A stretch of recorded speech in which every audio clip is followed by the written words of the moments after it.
Quazi M. Ahmed. He has vast experience. He studied in United States. So his observation, let us include, the Trump-Putin summit is set for August 15, as you already heard, in Alaska. What are your expectations, and why is Alaska a symbolic venue? You have to remember, Alaska has been taken by United States in 1889 from Russia. Thank you. There are two parts to the question. First, of course, is what is my expectation, and then why symbolic? My expectation, I would say, not much, really. You know why? Especially, look at how even White House said it. It's a listening exercise. And then Trump himself said what you started by saying, feel out meeting. Not every day we hear the term feel out. So I consulted dictionary and trying to find out what the details, nuances are. It basically means it's not a deal-making meeting. It actually is not a summit. It's like testing the waters kind of a thing. As you said, exploratory. So that in that sense, I wonder, I mean, the expectation people have out of a summit is a high-profile, you know, champagne bottle popping incidents in the Western term. But this is casual meeting by announcement, and it's low pressure. Maybe Trump knows that not a big thing will come out of it, so that's why he's terming it like that. Now the second part, you mostly said it, Alaska was sold to the US, you know, 150 years back. And look at the daring symbolism. Now, of course, International Court of Justice is related here. You know how? Yes, because that is outside the jurisdiction of International Criminal Court of Hague, the Netherlands. And so Putin is safe there. Nobody is going to arrest him or detain him. But maybe we'll talk about it later. Look at Putin. He comes back to his quote-unquote own territory once. So it's kind of, we are talking about land, now he's in a land which used to be Russia's. It's like a Crimea kind of a scenario. Oh my God, we talk a lot. Do you feel one day he might invade to Alaska? Yeah, I was hinting that. So at least even if he doesn't, he says, hey, this is my land. I came to my own previous land. Like I will be in Crimea, something like that. Isn't that cool? Right, sir. What a win for Putin, my God. So you call it the win for Putin? I want to call it cautiously, but yeah. I mean, Moscow's media is talking about a big coup d'etat for Putin. I want to take your opinion on there is a talk of land swapping between Ukraine and Russia as part of the ceasefire deal. How feasible is this? And what would be the implications for Ukrainian sovereignty and constitutional law? I know this is a bit complicated question for you. No, I will take the same opinion from graduate. Shamsul Pant as well. Fortunately, I'm a law graduate as well, so maybe I know a little bit. So I wish it were so easy. I mean, this land swapping.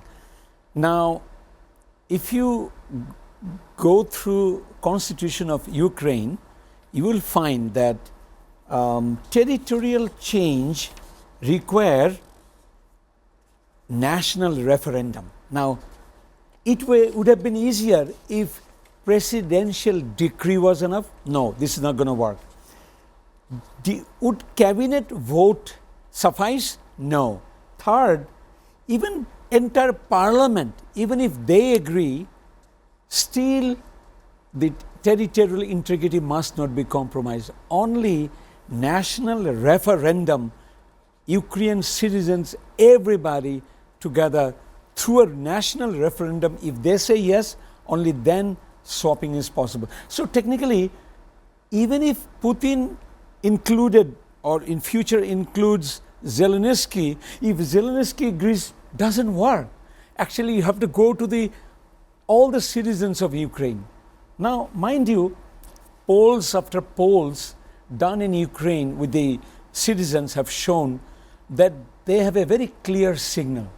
For example, 75% of the citizens in recent polls oppose that concession of land, or 82% of the citizens do not even recognize, let's put it this way, the Crimea was taken. So very clear signal there is that this land swap idea is made in I don't know where. But let me add two more things. Sir, this was the demand of Russian President Vladimir Putin. Right. But you see, a constitutional crisis doesn't even allow Ukraine to do anything.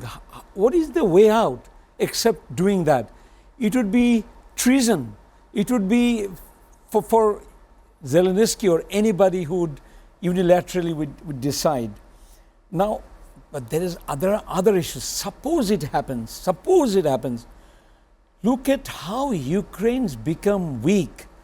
I heard Norman talking about this sudden attack in the northern Ukraine region. Yes. So before this negotiation, look at him, to increase his bargaining power, he went into probably 10 to 17 kilometer inside. We may talk about it later also.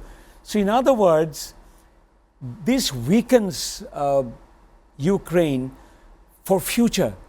And last point I would say, UN resolutions confirmed even as recently as 2022. According to UN Charter. Yeah, and also even resolutions taken that this grabbing is not accepted to the UN. So for all these reasons, even if these two parties agree, it is not tenable. This land swapping idea is completely, I don't know, made out of what? Regarding the Western other leaders. Western leaders insist that Ukrainian